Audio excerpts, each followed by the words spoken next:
Space itself seemed to tear apart as the Coalition fleet emerged from hyperspace.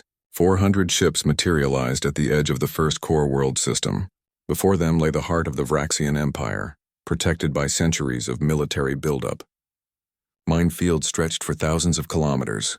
Orbital defense platforms bristled with weapons, and waiting in formation were over 1,500 Vraxian warships. It was the largest space battle in galactic history. All ships, execute Plan Delta, Taiwan ordered. His voice was calm despite the chaos about to unfold. Merlith units, you are clear for infiltration. Thexian shield wall advanced to position. Human strike groups prepare for breakthrough assault. The fleet split into precise formations. It looked chaotic to the Vraxians, but it was carefully planned. Every ship knew its role. Every captain understood the strategy. The Vraxian fleet opened fire first. Thousands of plasma bolts and missiles filled the space between the fleets. The Thexian ships moved forward, their massive shields absorbing the initial barrage. They were built to take punishment, and they did so admirably. Behind them, human and allied ships prepared to strike back. Meanwhile, 12 Merlith stealth ships slipped through the battle undetected. They used the chaos as cover, navigating through the minefields using mapped safe routes provided by resistance spies. Their target was the central defense platform, the nerve center coordinating all Vraxian defenses. Silkara led the stealth operation personally. She had spent weeks planning this infiltration. Her ship docked silently on the platform's blind side. Her team cut through the hull and entered the station without triggering alarms. Inside, they moved like ghosts. Merlith were natural infiltrators, able to blend with shadows and move without sound. They reached critical communication nodes and planted sophisticated viruses. Within minutes, the Vraxian command network began to fail. Ships lost coordination. Defense platforms fired on their own vessels. Chaos spread through the enemy formation. Taiwan saw the opening immediately. Bora, take your strike group through Sector 7. I want a path to the inner defenses. On it, Bora replied. Her ship, the rebuilt Defiance, led 20 human cruisers in a high-speed charge. They accelerated to crushing speeds, using their superior maneuverability to dodge minefields and enemy fire. A Vraxian battleship tried to block their path. Bora did not slow down. She aimed Defiance directly at the enemy vessel, weapons firing continuously. At the last second, she veered aside, her ship's hull scraping against the Vraxian shields. The enemy ship reeled from the close-range barrage, its shields collapsing. The strike group punched through the Vraxian lines. Behind them, the main fleet surged forward through the gap. The careful Vraxian defensive formation was breaking apart. On the defense platform, things were going badly for the Vraxians.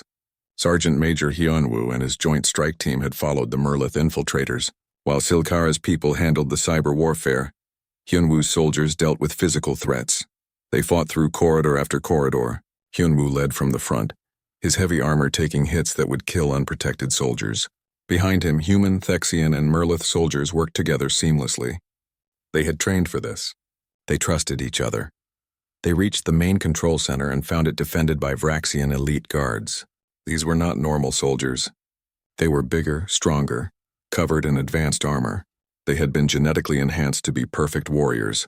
Hyunwoo smiled grimly. Finally, a real challenge. The fight was brutal. The elite guards were incredibly dangerous, but they had never faced Deathworlders before. Hyunwoo and his team used every dirty trick they knew. Explosives, ambushes, flanking maneuvers. They did not fight fair because fair fights were for people who wanted to die. When the smoke cleared, the control center was theirs. Engineer Sang-hoon, monitoring remotely, immediately began hacking the platform systems. I have control, he announced. Turning their defenses against them now. The massive orbital guns slowly rotated. Then they fired, not at the Coalition fleet but at Vraxian ships. The enemy fleet was thrown into complete chaos. Ships scattered in all directions, unsure what to do. War Master Drexfall watched his perfect defense crumble from his flagship. He had positioned his forces carefully. He had planned for every scenario, but he had not planned for this. The enemy was not just defeating him, they were humiliating him. He made a decision.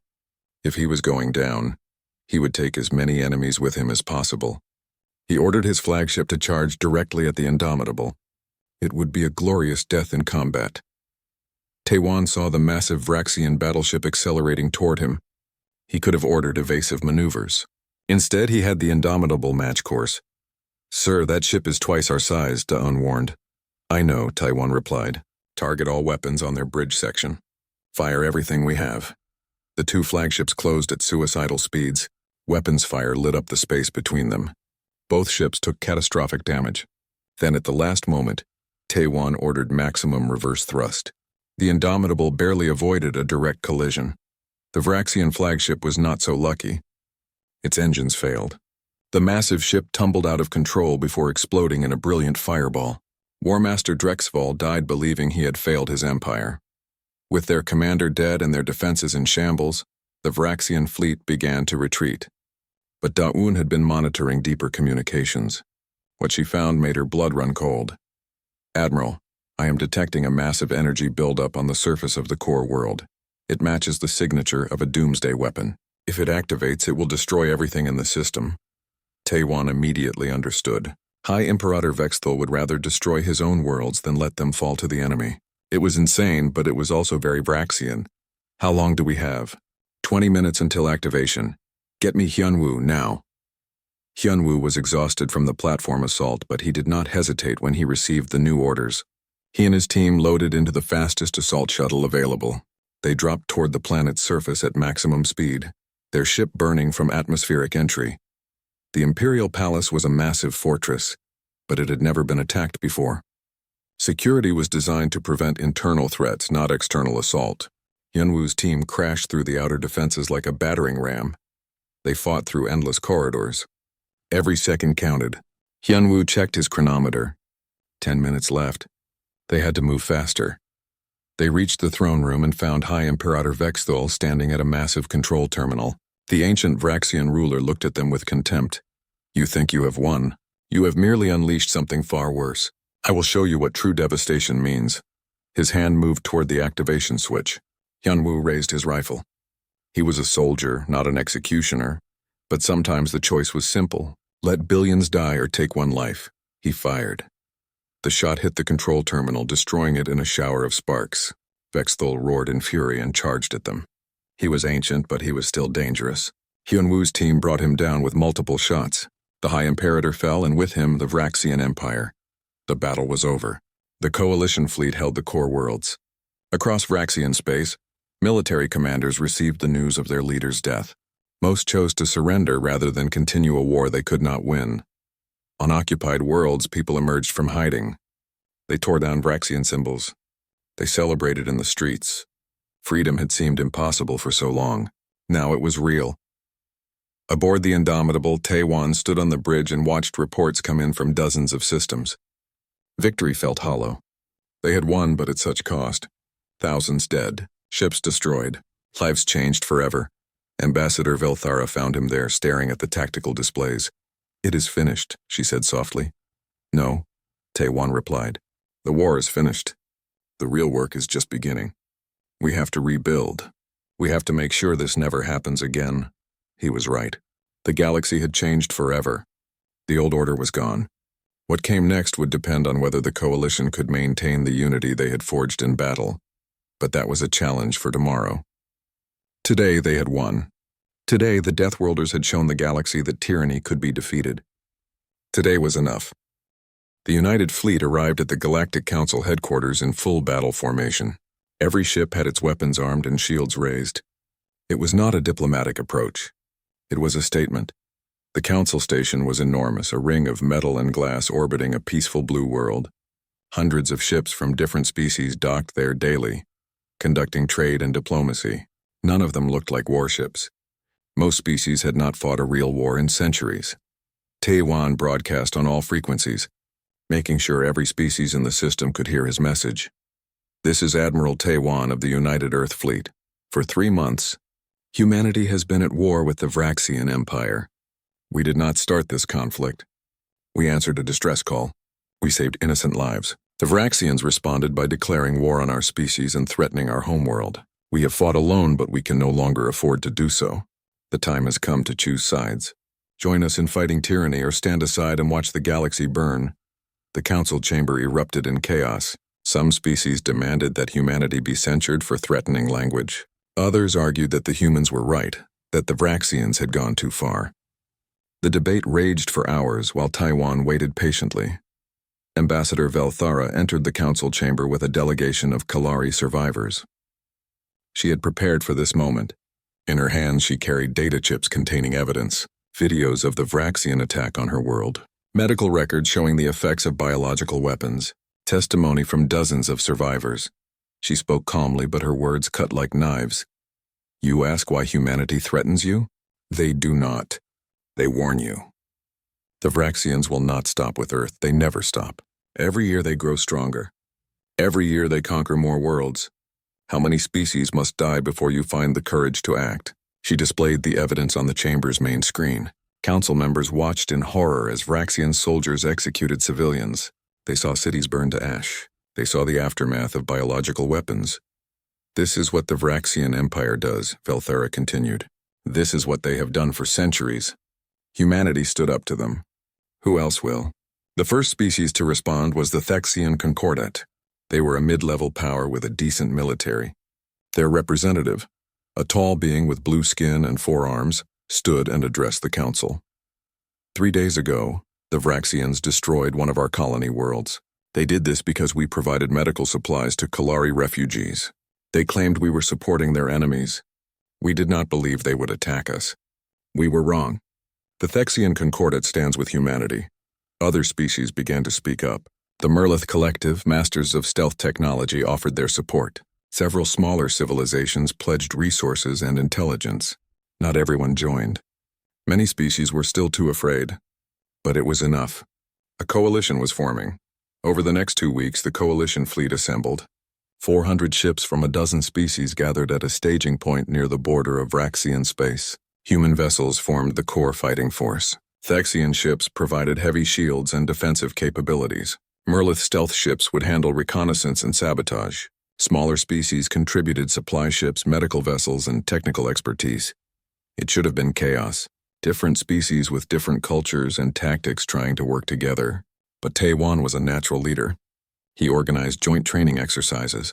He assigned mixed crews to critical missions. He made sure everyone understood the plan. Bora had more trouble adjusting. She clashed with the Thexian commanders constantly. They preferred careful defensive strategies. She wanted to charge straight at the enemy. The arguments got heated. Finally, a Thexian cruiser found itself surrounded by Vraxian raiders while on patrol. They called for help. Bora's ship Defiance was closest. She did not hesitate. She jumped into the fight, her ship taking heavy damage to draw fire away from the Thexians. By the time backup arrived, both ships were battered but alive. The Thexian commander contacted Bora afterward. You risked your ship to save mine. I misjudged you. You are not reckless. You are brave, Bora smiled. You are not cowards. You are cautious. Between us, we might actually survive this war. Engineer Sang-hoon was having the time of his life. He worked with Merlith engineers to retrofit human ships with cloaking technology. The Merlith were brilliant at stealth, but their systems were delicate. Human ships were tough but loud. Together they created hybrid vessels that could take punishment and disappear when needed. This is incredible, Sang-hoon said, watching a heavy cruiser vanish from sensors. We can strike anywhere and they will never see us coming. The Merlith engineer clicked her mandibles in agreement. Your ships are like hammers. Our ships are like whispers. Together we are death itself. Dayun formed an intelligence partnership with a Merlith spy named Silkara. The two of them spent hours analyzing Vraxian communications and planning operations. Silkara had access to spy networks throughout Vraxian space. Dayan had the analytical mind to make sense of the information. Together, they identified the perfect target for the Coalition's first major strike. A Vraxian supply hub in the Nexus system. It was heavily defended but critical to their war effort. If the Coalition could destroy it, the Vraxian advance on Earth would stall completely.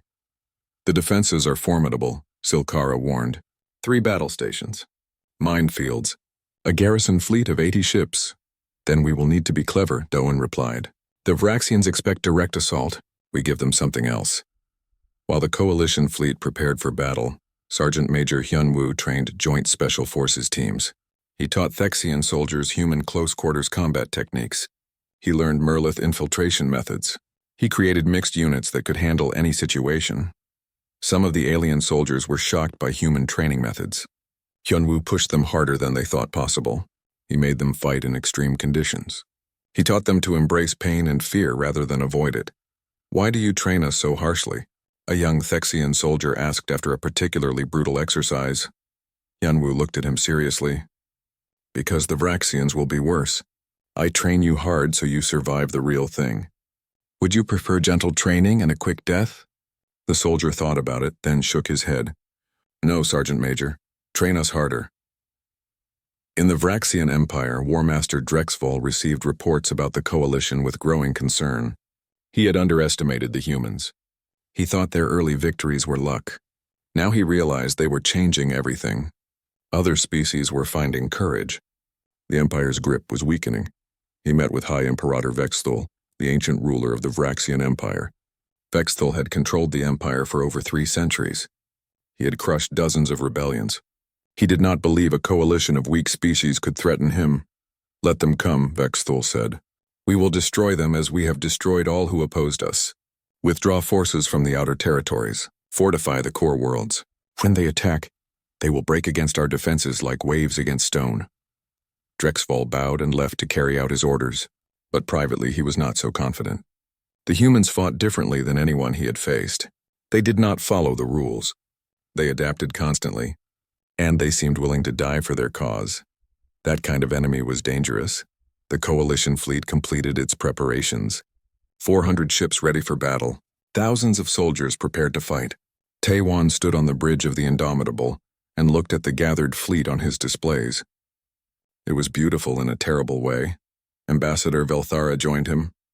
She often did this before major operations, offering quiet support. "Are you ready?" she asked. "No," Taiwan admitted. "I will never be ready to send people to their deaths. But I will do it anyway because the alternative is worse." He opened a channel to the entire fleet. "All ships, this is Admiral Taiwan. In 1 hour, we jump to the Nexus system. The Vraxians expect us to break. They think we are weak. They believe fear will stop us. They are wrong. Today we show them that free people, fighting for their homes and their futures, are the strongest force in the galaxy. All ships prepare for hyperspace jump." 400 ships activated their hyperdrive simultaneously. Space twisted and bent around them. The coalition fleet vanished, heading toward their destiny. In the Nexus system, Vraxian defenders detected the incoming hyperspace signatures. Alarms began to sound. War Master Drexval received the alert and smiled coldly. The enemy was coming. Good, he was ready. The message arrived while Taiwan was sleeping. He woke to the urgent beeping of his communicator and the pale face of Daoun on the screen. "Sir, we have intercepted Vraxian military transmissions. They are mobilizing a massive fleet. Over 2,000 warships. Their destination is Earth." Taiwan felt ice in his veins. 2,000 ships. The entire United Fleet had only 43 vessels left after the Battle of Kalari Prime. They could not hope to stop such a force in direct combat. He arrived on the bridge within minutes. The senior officers were already there, faces grim. Everyone knew what this meant: war, not a rescue mission. Not a single battle. Total war between humanity and the Vraxian Empire. "Contact Earth Command," Taiwan ordered. "Tell them everything. We need to mobilize now." Back on Earth, the news hit like a bomb. The government held emergency meetings. The military began pulling ships from every station. Factories that had been idle for years roared back to life. Humanity had unified only 2 decades ago after brutal wars. Now they faced an enemy that made their past conflicts look like playground fights. But humans were good at war. Too good. They had spent 10,000 years perfecting the art of killing each other. Now they would turn that expertise against a common enemy. Earth's president addressed the world. Her speech was broadcast to every human settlement, from Luna to the distant mining colonies. "The Vraxian Empire has declared war on humanity. They believe we are weak. They think we will surrender out of fear. They are wrong. We have faced extinction before and survived. We will survive this too. From this moment forward, all of Earth's resources are dedicated to one purpose: victory." Taiwan did not wait for the enemy to come to him. He knew the Vraxian fleet would take weeks to reach Earth. That gave him time. Time to hurt them. Time to make them regret starting this war. "Daoun, pull up everything we know about Vraxian supply lines," he said. "If they are sending 2,000 ships to Earth, they need fuel, ammunition, food. Find out where those supplies are coming from." The young officer worked through the night. She analyzed trade routes, shipping manifests, and intercepted communications. By morning, she had a target list. 3 major supply depots, 7 fuel processing stations, 12 mining operations, all of them lightly defended because the Vraxians had pulled their main forces for the attack on Earth. Perfect, Taewon said. We hit them all. The United Fleet split into small groups. Each group targeted a different installation. They struck fast and hard, appearing out of hyperspace without warning. Bora led an assault on a fuel depot in the Krell system. Her ships destroyed the facility and were gone before the Vraxian garrison could respond. Other teams had similar success. They mined trade routes, ambushed supply convoys, and sabotaged processing facilities. The Vraxian military machine began to stumble. Ships waiting for fuel could not move. Troops waiting for supplies went hungry. The massive fleet heading for Earth slowed as logistics became a nightmare. War Master Drexval watched his carefully planned invasion fall apart. He was the supreme commander of Vraxian military forces, a veteran of hundreds of campaigns. He had never seen anything like this. The humans did not fight like civilized species. They did not meet him in honorable battle. Instead, they struck from the shadows like cowards. No, not cowards. Something worse. They fought like predators. They found weaknesses and exploited them ruthlessly. They accepted losses that would break other species and kept fighting. Drexval decided to draw them out. If the humans cared so much about protecting the weak, he would give them a reason to come to him. He sent forces to 12 occupied worlds and gave one simple order: kill civilians until the humans show themselves. Taewon received the reports with a sick feeling in his stomach. The Vraxians were massacring innocent people to bait him into a trap. Every instinct screamed at him to respond, to save those people. But that was exactly what Drexval wanted. Ambassador Velthara found him staring at the tactical displays, his face gray with stress. She understood the weight he carried. Every decision meant lives saved or lost. You cannot save everyone, she said softly. If you take your fleet to those worlds, the Vraxians will destroy you. Then they will kill even more people. I know, Taewon said. But how do I live with that choice? You live by winning this war, by making sure the Vraxians never do this again. Across occupied space, other species watched the war with growing interest. For centuries, the Vraxian Empire had bullied and conquered with impunity. Now, for the first time, someone was fighting back. Small acts of resistance began. Workers sabotaged factories. Pilots fed information to the humans. Underground networks spread messages of hope. Krindal, the young Kalari scout, volunteered to help coordinate these resistance groups. He had learned a lot from watching the humans fight. He understood now that sometimes violence was necessary to stop greater violence. It was a hard lesson, but an important one. He traveled to 12 worlds, moving in secret, carrying messages and intelligence. The humans gave him tools and training. He was no longer just a scared refugee. He was a fighter. Dr. Jiwan made a breakthrough in her research. She had been studying the biological weapons the Vraxians used on Kalari Prime. In the process, she learned a lot about Vraxian biology. They were tough creatures adapted to high gravity and harsh conditions. But they had weaknesses. Their immune systems had evolved in isolation. They had never been exposed to certain types of Earth bacteria. Jiwan could create a weapon that would make Vraxian soldiers sick without killing them, sick enough that they could not fight. She presented her findings to Taewon. He listened carefully, then asked the important question. Is it permanent? Will it kill them eventually? No, sir. They will recover in a few weeks with proper treatment. But during that time, they cannot fight. Taewon nodded slowly. He did not like biological weapons, but war forced terrible choices. This was more humane than blowing ships apart with railguns. At least this way the enemy could survive. Prepare it, he ordered. We will use it when the time is right. 3 months into the war, the Galactic Council finally held an emergency session. Representatives from hundreds of species gathered to discuss the growing conflict. Most were terrified. The Vraxians had never been challenged like this. What if they decided to expand their retaliation? What if other species got caught in the crossfire? Ambassador Velthara stood before the council and spoke with quiet passion. She described the atrocities committed on her world. She showed evidence of biological weapons and civilian massacres. She explained that humanity had not started this war. They had simply answered a call for help. For centuries, you have watched the Vraxians conquer and enslave, she said. You did nothing because you were afraid. But fear is a poor foundation for civilization. Humanity has shown us that resistance is possible. Will you stand with them, or will you continue to hide while others fight for your freedom? The council debated for days. In the end, they issued a formal condemnation of Vraxian aggression. It was mostly symbolic, but it mattered. For the first time, the galaxy's major powers had publicly opposed the Empire. Taiwan received the news aboard the Indomitable. Taegeun was smiling, which was rare for her. "It's a start," she said. "Moral support is better than nothing."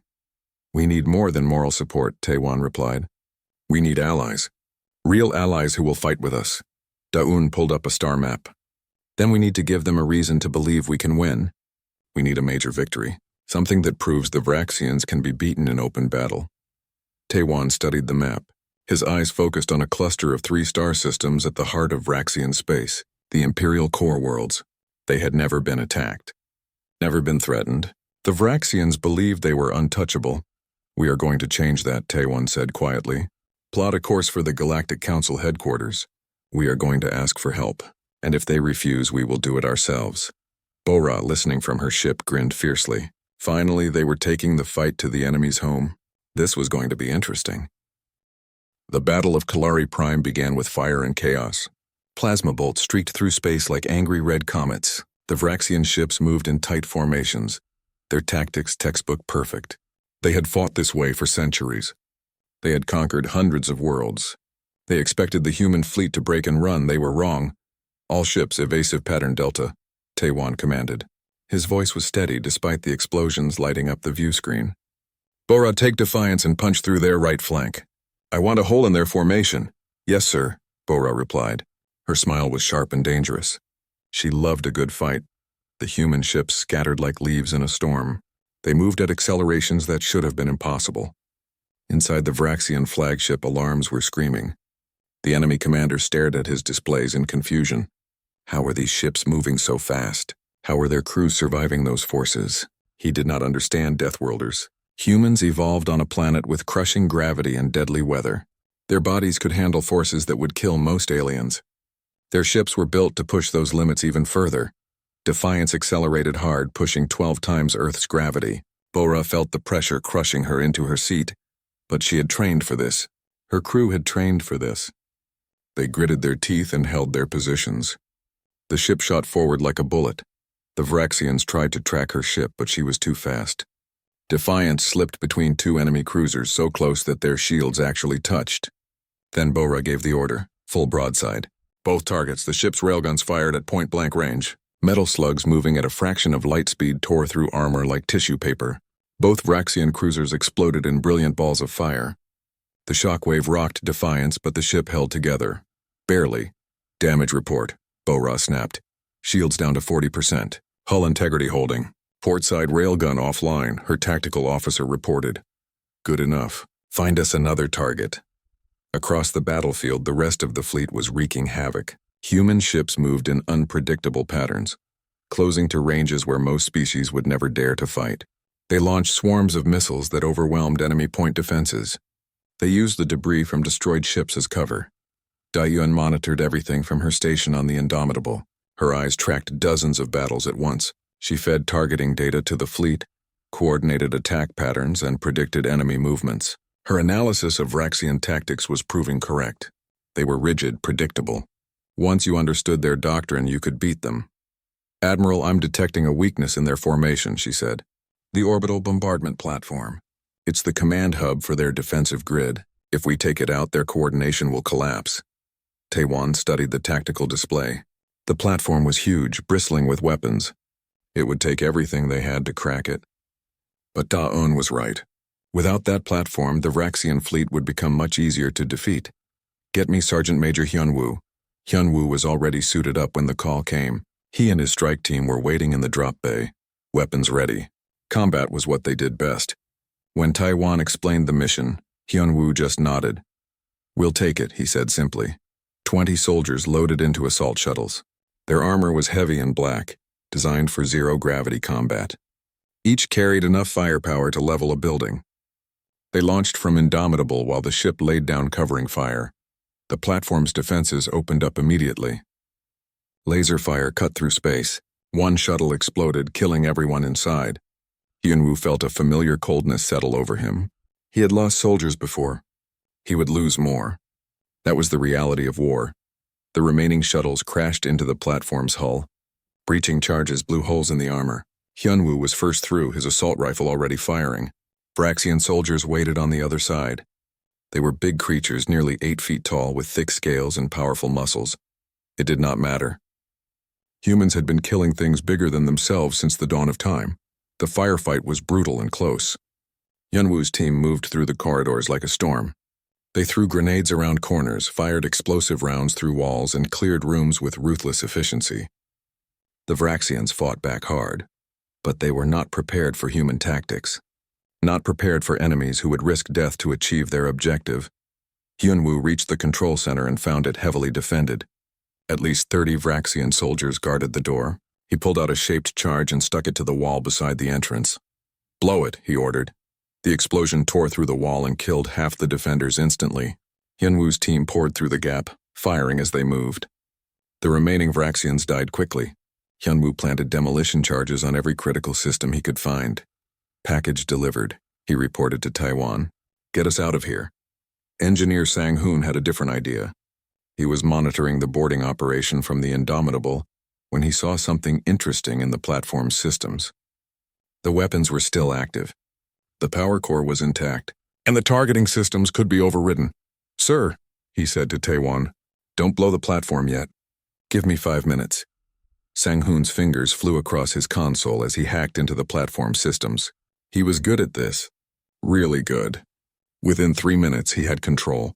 The massive orbital guns slowly rotated, their barrels tracking new targets. "Admiral, you might want to tell the Vraxian fleet to move," Sang-hoon said with a slight smile. The platform's weapons fired. Massive energy beams lanced down toward the planet's surface, hitting Vraxian ground installations. Troop concentrations evaporated. Supply depots exploded. The enemy commander screamed orders, trying to regain control of his hijacked platform, but it was too late. Hyunwoo and his team evacuated just before the Vraxian fleet destroyed their own platform to stop the damage. By then, the battle was already turning. The human fleet had destroyed over 70 enemy ships. The Vraxian formation was breaking apart. Their commander gave the order to retreat. As the enemy fled, Taiwan turned his attention to the planet. Somewhere down there, survivors might still be hiding. He sent down every shuttle he had, protected by fighter cover. One of those shuttles landed in the ruins of the capital city. The pilot, a young officer named Jin Ho, stepped out carefully. The air smelled of smoke and death. Buildings lay in rubble. Bodies lined the streets. He wanted to be sick, but he forced himself to keep moving. Then he saw movement. A figure emerged from a collapsed building. It was a Kalari, thin and fragile-looking, with crystalline skin that caught the light. The alien stared at Jin Ho with wide eyes full of fear. "Please don't hurt us," the Kalari whispered. Jin Ho held up his hand slowly. "We're here to help. We received your distress call. We came to rescue you." The Kalari's name was Krindal. He was a scout, one of the few who had survived by hiding in the underground tunnels. He could barely believe what he was hearing. Someone had answered. Someone had actually come. "There are more," Krindal said urgently. "In the shelters. Thousands of us. Can you really save them?" "We'll save everyone we can," Jinho promised. Over the next 12 hours, human crews evacuated over 50,000 Kalari survivors. They found them hiding in basements, tunnels, and burned-out buildings. Dr. Jiwon set up triage centers and began treating the wounded. Many had injuries from the bombardment. Others showed signs of biological weapons. When Jiwon analyzed the biological agents, her face went pale with rage. The Vraxians had used weapons designed to cause maximum suffering. They were not trying to kill quickly. They wanted their victims to die slowly, painfully. Ambassador Velthara was among the last to be rescued. She had been hiding with a group of children, keeping them quiet and safe. When she saw the human soldiers, she broke down crying. For 3 weeks she had believed they would all die. Now somehow they had been saved. Taewon met her aboard the Indomitable. She was a small, delicate creature, her crystalline features marked by exhaustion and grief, but her eyes held strength. "Thank you," she said. "You saved us.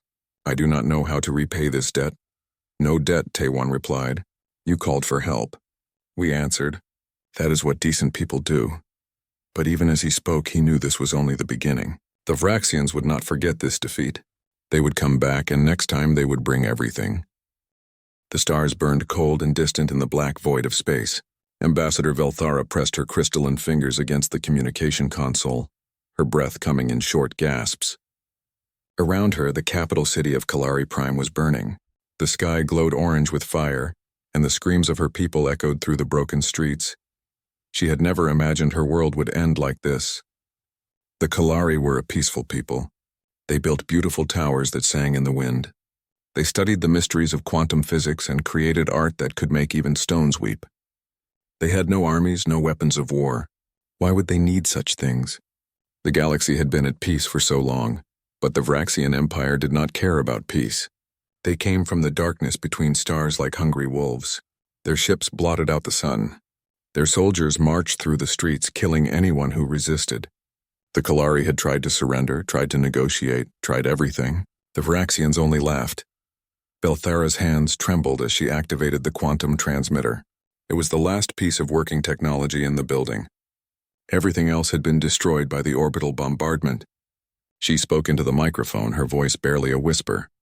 "This is Ambassador Velthara of the Kalari Republic. Our world is under attack. The Vraxian Empire is destroying everything. They are killing civilians. They are burning our cities. Please, if anyone can hear this message, we need help. We are dying. Please help us." She sent the message across every communication channel she could find. Then the building shook. Dust fell from the ceiling. Somewhere below, she heard the heavy footsteps of Vraxian soldiers. Velthara grabbed what little data she could carry and ran into the darkness. 3 weeks later, far across the galaxy, Admiral Taewan stood on the bridge of the Earth ship Indomitable. He was a tall man with gray streaks in his black hair. His uniform was perfectly pressed, and his eyes were sharp and calculating. He had fought in Earth's unification wars 20 years ago. He had seen death and destruction. He thought those days were behind him. "Sir, we're picking up something strange," said Lieutenant Commander Dayun. She was young, barely 30, but she was the best tactical officer in the fleet. Her fingers flew across her console. "It's a distress signal. Quantum frequency. Coming from the other side of the sector." Taewan walked to her station. "Play it." Velthara's voice filled the bridge. Every word was heavy with desperation and fear. When the message ended, the bridge was silent. Taewan felt something cold settle in his stomach. He knew that kind of fear.